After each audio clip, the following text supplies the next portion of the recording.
What if I told you some cameras were so controversial they got banned, ridiculed, or sparked actual online wars? You probably own one of these cameras right now, and you might hate what I'm about to say about it. Some of these cameras failed so hard they became memes. Others succeeded despite being absolutely hated by reviewers. And one camera on this list literally has surveillance technology built into it that tracks everything you shoot. Here are the top 10 most controversial cameras ever released. Number 1 will absolutely blow your mind. It's either genius or the biggest scam in camera history. Hit subscribe button and notification bell if you want the truth about cameras that companies don't want you to know. Because I'm about to expose which popular cameras are actually overpriced disasters, and which hated cameras might be secretly brilliant. Let's get started. At number 10, the Canon EOS R6 Mark II. Canon had one job: fix the problems from the original R6. Instead, they gave us the most expensive disappointment of 2023. No 8K video when everyone expected it. Same overheating issues that ruined wedding shoots. Familiar dynamic range limitations that made Sony shooters laugh. Canon literally took your complaints about the first R6 and said, "We hear you, but we're not listening." The 24.2 megapixel sensor, recycled, the 4K 60 frames per second recording, still crops and overheats. No internal RAW video recording when competitors were offering it standard. Canon even kept the same battery life issues that had photographers carrying 3 batteries to every shoot. The photography forums exploded. People were calling it the R6.5 because it felt like a firmware update disguised as a new camera. YouTubers roasted it for being a lazy cash grab. Canon charged premium prices for what should have been free improvements, then had the audacity to market it as a major upgrade. Wedding photographers were furious because they'd been waiting 2 years for Canon to fix the overheating during long ceremony recordings. Portrait photographers complained about the same old dynamic range that made shadow recovery a nightmare compared to Sony's flexibility. But here's the weird part. It's actually selling really well. Canon stores can barely keep them in stock. Turns out, most photographers don't care about 8K or bleeding-edge specs. They want something reliable that just works with their existing lens collection.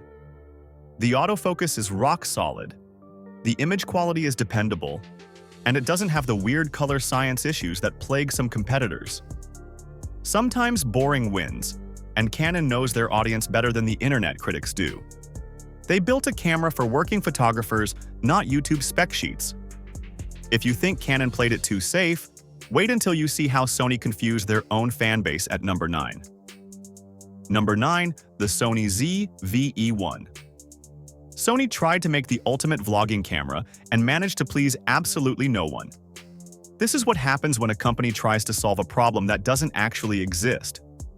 $2,000 for a camera that talks down to you. The 12.1 megapixel full-frame sensor is the same one from the A7S III, but Sony stripped away everything that made that camera professional. No electronic viewfinder, no mechanical shutter, and only one memory card slot.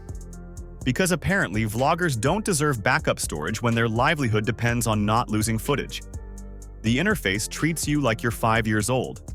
Everything is automated, dumbed down, designed for people who supposedly don't understand cameras.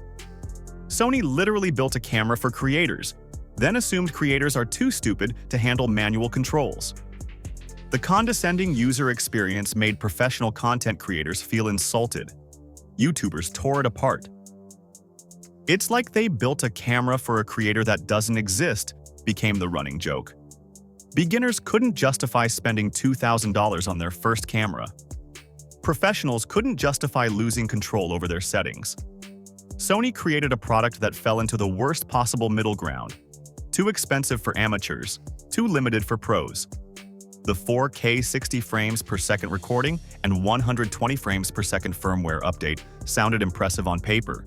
But the single card slot meant one corrupted file could destroy an entire day's work. No backup recording, no redundancy. For a camera marketed to content creators whose income depends on reliable footage, this was borderline insulting. Photography forums exploded with confusion. "Who is this camera even for?" became the most common question. Sony had identified a market segment that apparently didn't want to be identified.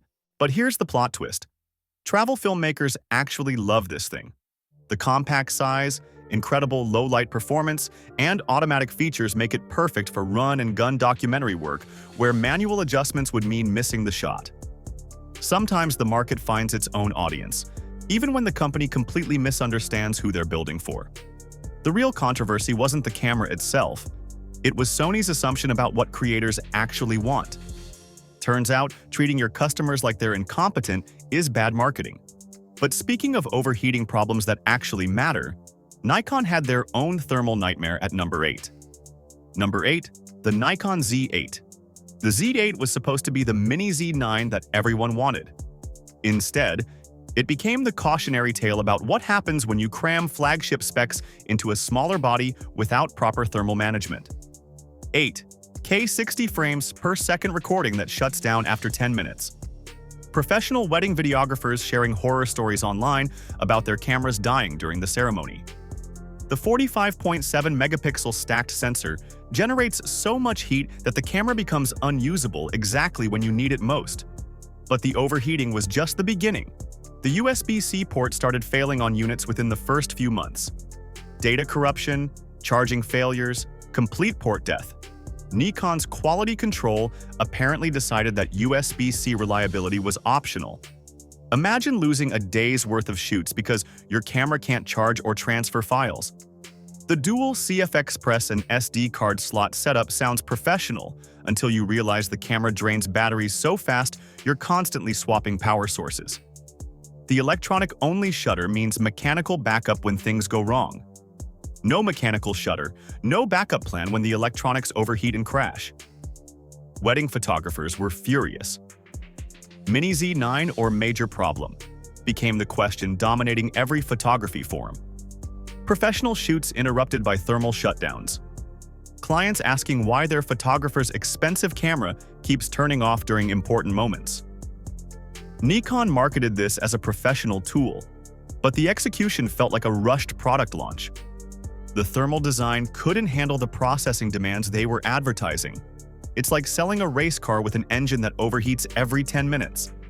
Camera stores started getting so many returns that some stopped recommending it for video work entirely. The photography community split between people defending Nikon's innovation and people warning others about real-world reliability issues. But here's what's strange. Landscape photographers don't seem to care about any of these problems. For single shots, long breaks between captures, and situations where overheating isn't a factor, the image quality is absolutely incredible. The dynamic range and resolution blow away most competitors when the camera actually works properly. Different use cases, different problems. Nikon built an amazing sensor package but forgot that professional photographers need reliability more than they need bleeding-edge specs that work only under perfect conditions. The real controversy became whether Nikon should have delayed the launch to fix these issues or whether early adopters should expect to be beta testers for flagship cameras. Nikon had thermal issues that affected real professional work, but Panasonic had an identity crisis that confused their entire market at number 7. Number 7. The Panasonic Lumix S5II X. Panasonic fans waited years for phase detect autofocus. Years of complaints about contrast-based focusing that couldn't track a sleeping cat. Then Panasonic finally listened and gave them exactly what they wanted. Twice. On the same day. With almost identical specs.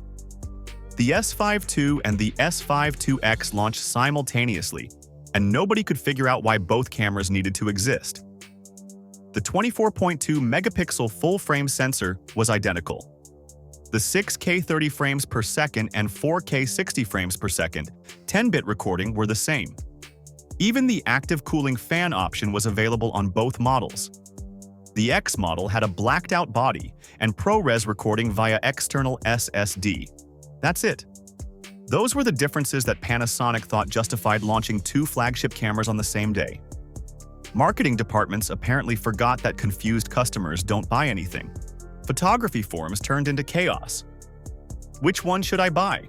Became the most common question, followed immediately by, why does the X even exist? Panasonic created decision paralysis in their own customer base.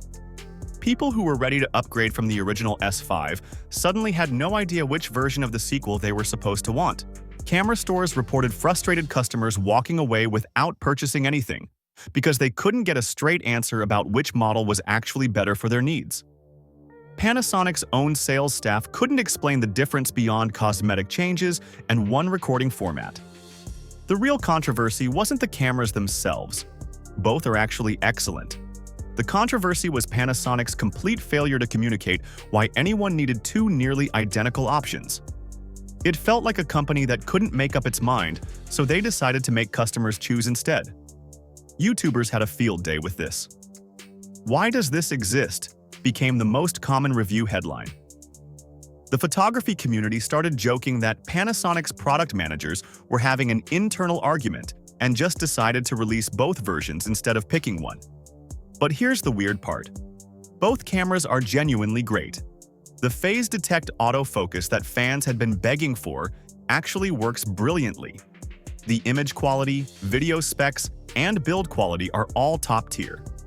Sometimes good products get completely lost in terrible marketing decisions. The real lesson here is that even excellent cameras can become controversial when companies confuse their own customers.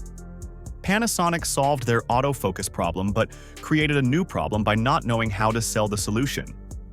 Market confusion is one thing, but deliberately limiting features to protect higher-end models? Canon did exactly that at number 6, and photographers were not happy about it. Number 6.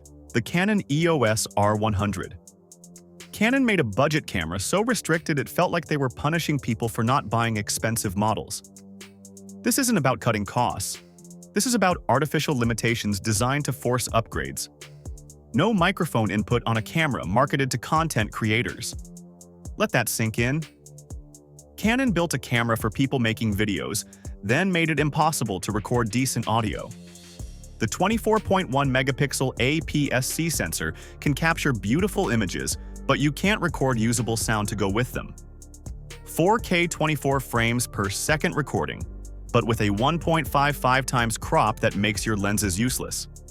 No dual-pixel autofocus in 4K mode, so your focusing becomes a guessing game exactly when you need it most.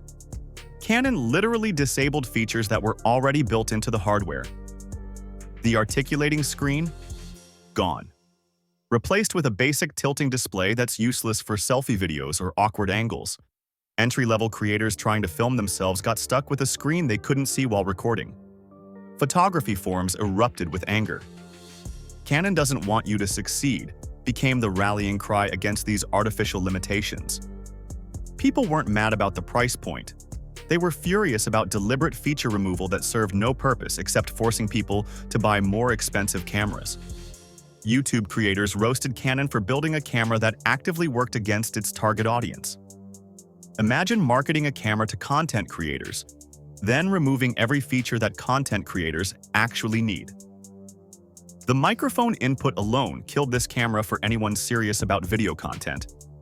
Camera stores reported customers looking at the R100, getting excited about the price, then walking away disgusted when they learned about the limitations. Canon created a trap disguised as an affordable option. The worst part? These weren't technical limitations or cost-cutting measures. The hardware could handle these features. Canon just chose to disable them. It's like selling a car with the air conditioning removed, not because it's too expensive to include, but because you want people to buy the luxury model. But here's the plot twist.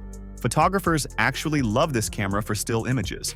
Remove the video expectations, and the R100 produces excellent photos with great color science and reliable autofocus. The controversy completely overshadowed solid photo performance that rivals much more expensive cameras. Canon confused beginners who expected basic features, but they built a surprisingly capable stills camera that got buried under video-related hate. Sometimes cameras become controversial for what they can't do, not what they do well. Canon confused beginners with artificial limitations, but Fujifilm confused their entire fanbase by launching two flagship cameras simultaneously at number 5. Number 5. The Fujifilm X-H2 versus X-H2S debate. Fujifilm did something unprecedented in camera marketing. They launched 2 flagship cameras on the same day and told customers to choose between resolution and speed. Then they sat back and watched their community tear itself apart. The X-H2 offered 40 megapixel resolution with 8K 30 frames per second recording.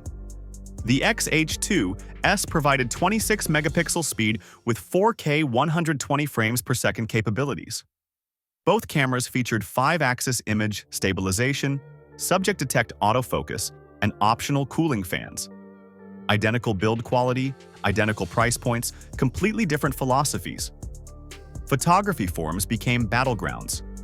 Team resolution versus team speed. Landscape photographers defending the X-H2's detail capabilities against sports photographers promoting the X-H2S's frame rates. Even professional reviewers couldn't agree which camera deserved the true flagship title. The controversy wasn't about camera quality. Both cameras are exceptional. The controversy was about Fujifilm forcing their customers to make an impossible choice. Instead of building one great camera, they split their flagship line and made people pick sides. Wedding photographers were torn between needing resolution for prints and speed for action shots. Portrait photographers wanted the detail but also needed the autofocus performance. Content creators couldn't decide between 8K future-proofing and high frame rate flexibility. Camera stores reported the strangest customer behavior, people buying both cameras because they couldn't choose. Fujifilm accidentally created a situation where their most dedicated customers felt obligated to purchase 2 flagship cameras to get complete functionality. The online debates got heated. Real photographers need resolution versus speed matters more than pixels. Arguments dominated every photography forum. Fujifilm fans were arguing with other Fujifilm fans about which Fujifilm camera was better. The company had successfully divided its own community. But here's what's brilliant about this controversy. Fujifilm might have stumbled into genius marketing disguised as confusion. Why choose one target audience when you can serve 2 different markets with specialized tools? The X-H2 appeals to detail-obsessed photographers, while the X-H2S serves action and video specialists. Both cameras sold incredibly well because Fujifilm gave people permission to be honest about what they actually needed instead of compromising with one camera that tried to do everything adequately. The real lesson? Sometimes controversial decisions work. Fujifilm split their fan base intentionally and ended up with 2 successful products instead of one compromised flagship. Fujifilm split their fan base intentionally with 2 great cameras, but Sony did it accidentally by recycling specs at number 4. Number 4. The Sony Alpha 7C2. Sony took their beloved A7 IV, made it smaller, removed features, and charged almost the same price. This is what happens when companies mistake portability for innovation. The 33-megapixel full-frame sensor is identical to the A7 IV. Same image processor, same basic video capabilities, same 4K 60 frames per second recording with crop factor. Sony literally repackaged an existing camera in a compact body and called it new. But making it smaller meant losing functionality. Single SD card slot instead of dual slots, because apparently compact camera users don't deserve backup storage. No top panel controls, so every setting change requires diving into menus. The electronic viewfinder got smaller and lower resolution. $2,200 for a camera that does less than its bigger sibling. Sony's pricing strategy assumed people would pay premium prices for the privilege of losing features. The photography community was not impressed. Forums exploded with "lazy Sony strikes again" versus "finally, a compact full-frame" debates. People who wanted a 7.4 performance in a smaller package were disappointed by the compromises. People who wanted a compact camera were frustrated by the price premium. The controversy centered around Sony's approach to product development. Instead of engineering solutions to fit full functionality into a compact body, they simply removed features and called it design. No innovative cooling solutions for the smaller size, no creative button layouts to maintain control access. Camera reviewers were split. Some praised the portability and image quality. Others criticized the feature removal and pricing strategy. The A7C2 became a litmus test for whether photographers valued size or functionality more. Professional photographers felt insulted by the single card slot. Wedding and event photographers couldn't risk using a camera without backup storage, regardless of how compact it was. Sony had built a travel camera that professionals couldn't trust for professional work. But here's the counter perspective that Sony probably expected. Travel photographers completely disagree with the criticism. For backpacking, street photography, and situations where every ounce matters, the size reduction is worth the feature compromises. The image quality remains excellent, and the compact form factor enables shots that wouldn't be possible with larger cameras. The real controversy became whether camera companies should prioritize features or form factor when they can't achieve both. Sony chose portability over functionality and discovered that their customers were divided about which compromise was acceptable. Sometimes smaller isn't better, it's just different. The A7C2 works perfectly for specific use cases while failing completely for others. Sony disappointed with recycled specs and removed features, but OM System disappointed by refusing to evolve their format at number 3. Number 3. The OM System OM1. OM System had the perfect opportunity to resurrect Olympus with full-frame glory and modern sensor technology. Instead, they doubled down on Micro Four Thirds in 2023 and left their community feeling abandoned by progress. The 20-megapixel stacked Micro Four Thirds sensor produces excellent image quality, but it's still Micro Four Thirds in an era when everyone else moved to full frame. 4K 60 frames per second and 1080p 240 frames per second. Recording capabilities are impressive, but they can't overcome the fundamental sensor size limitations. The weather-sealed body and professional build quality are outstanding. The computational photography features and in-body stabilization work brilliantly. But none of that matters to photographers who felt like OM System was asking them to fight sensor wars with outdated weapons. Photography forums became debates between sensor size versus system benefits. Micro Four Thirds defenders argued about lens size, system weight, and telephoto reach advantages. Full-frame advocates pointed to low-light performance, depth of field control, and professional acceptance. The controversy wasn't about camera quality. The OM1 is genuinely excellent at what it does. The controversy was about OM System's decision to resurrect a dead brand without addressing the format limitations that killed Olympus in the first place. Professional photographers had already moved their investments to full-frame systems. The OM1 asked them to come back to a format they had abandoned for legitimate technical reasons. OM System was selling nostalgia instead of innovation. Camera stores reported interest from existing Micro Four Thirds users, but almost no crossover from other systems. The OM1 became a camera for people already committed to the format, not a tool for winning new customers. The online debates got philosophical.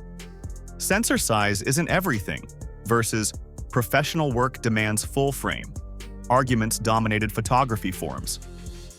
OM System had launched a camera that forced people to choose sides in format wars that most photographers thought were already settled.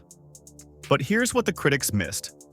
Wildlife photographers are laughing at this entire controversy. The crop factor that everyone complains about becomes a massive advantage for telephoto work.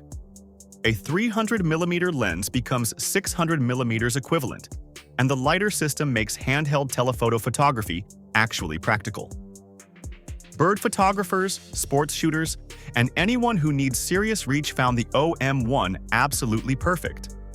The smaller sensor that hurts portrait work becomes an asset for action photography, where distance matters more than depth of field.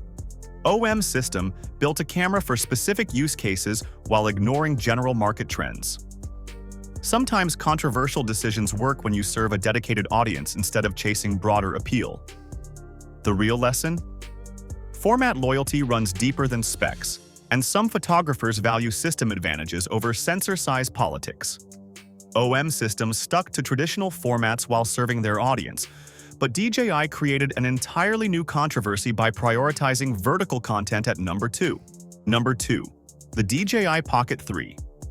DJI made a camera that shoots incredible footage but treats vertical video as the default orientation. This tiny device sparked massive debates about the future of content creation and whether cameras should adapt to social media or force social media to adapt to cameras. The 1-inch sensor produces image quality that rivals much larger cameras. 4K 120 frames per second recording capabilities and 3-axis built-in gimbal stabilization create footage that looks professionally shot. But the rotating screen defaults to vertical orientation, and the entire interface assumes you're creating content for TikTok and Instagram. Professional content creators felt disrespected by the smartphone-centric approach. The vertical-first interface seemed to dismiss traditional cinematography in favor of social media trends. DJI had built a camera that prioritized platform compatibility over creative vision. Photography forums exploded with generational divides. Older photographers called it the death of proper framing, while younger creators appreciated the platform-specific optimization. The Pocket 3 became a symbol of changing content creation priorities. Traditional filmmakers criticized the vertical emphasis as gimmicky marketing that ignored fundamental composition principles. Social media creators defended the practicality of shooting content in the format where it would actually be viewed. DJI had accidentally started a war between traditional and modern content approaches. The controversy extended beyond the camera itself to what it represented.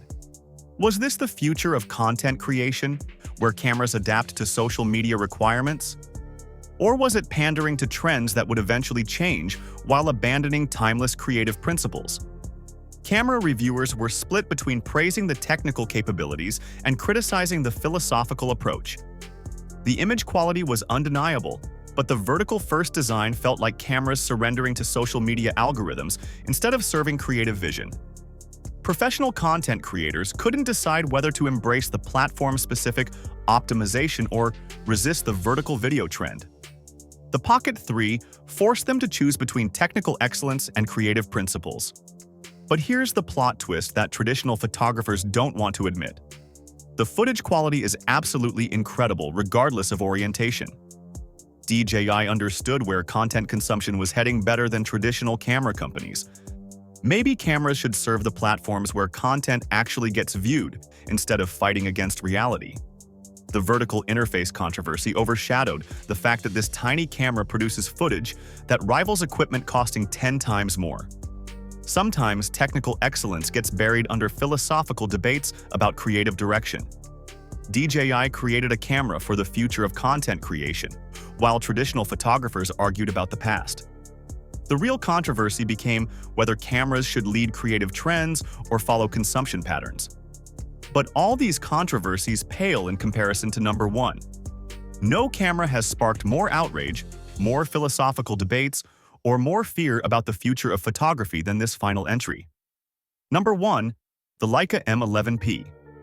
This looks like a normal rangefinder camera, but it's actually the first camera designed for a post-deepfake world. Leica didn't just build a camera. They built a surveillance system disguised as a creative tool. The 60-megapixel full-frame sensor produces stunning image quality with classic Leica color science. No video recording capabilities at all, because this camera focuses entirely on still photography. But hidden inside is Content Credentials metadata technology that tracks and authenticates every single photograph you take. $9,000 for a camera that monitors your creative process. The built-in artificial intelligence system records location data, camera settings, editing history, and photographer identity for every image. Leica calls it transparency in the age of AI manipulation. Artists call it Big Brother in your camera bag. The photography community exploded into philosophical warfare. Photojournalists praised the authentication capabilities for proving image authenticity in an era of deepfakes and AI manipulation. Fine art photographers condemned it as creative surveillance that destroys artistic freedom. Privacy advocates raised concerns about metadata tracking that follows images across platforms and publishing systems. The Content Credentials system doesn't just verify authenticity. It creates a permanent digital fingerprint linking every photograph to its creator and creation circumstances. Professional photographers were torn between appreciating authentication benefits and fearing creative control monitoring. Wedding photographers worried about client privacy when every image contains location and timing metadata. Street photographers concerned about surveillance implications when their cameras track and report their activities. The controversy extended far beyond camera specifications to fundamental questions about photography's future. Should cameras help fight AI manipulation by monitoring creative processes? Or does authentication technology represent the death of artistic freedom? Art galleries and museums were divided about accepting images with embedded authentication metadata. Some institutions praised the verification capabilities for proving artwork authenticity. Others worried about surveillance implications and artist privacy concerns. Camera forums became battlegrounds between transparency advocates and privacy defenders. Finally, proof of authentic photography versus the end of creative freedom arguments dominated every photography discussion. Leica had created a camera that forced photographers to choose sides in debates about art, technology, and surveillance. The $9,000 price tag added insult to philosophical injury. Leica was asking photographers to pay premium prices for the privilege of being monitored while creating art. The luxury camera market had never seen anything this controversial. But here's the perspective that privacy critics don't want to consider. Photojournalism desperately needs authentication technology. In an era where AI can create fake news images in seconds, verified photography becomes crucial for maintaining media credibility. The M11P might be the future of documentary photography. News organizations and documentary photographers are quietly purchasing this camera despite the controversy. When image authenticity determines credibility, authentication metadata becomes more valuable than artistic privacy. Sometimes controversial technology serves necessary purposes. The real question isn't whether the M11P is right or wrong, it's whether photographers are ready for a future where cameras verify authenticity by monitoring creative processes. Leica built the first camera for the post-truth era, and the photography community isn't sure whether to embrace or resist that future.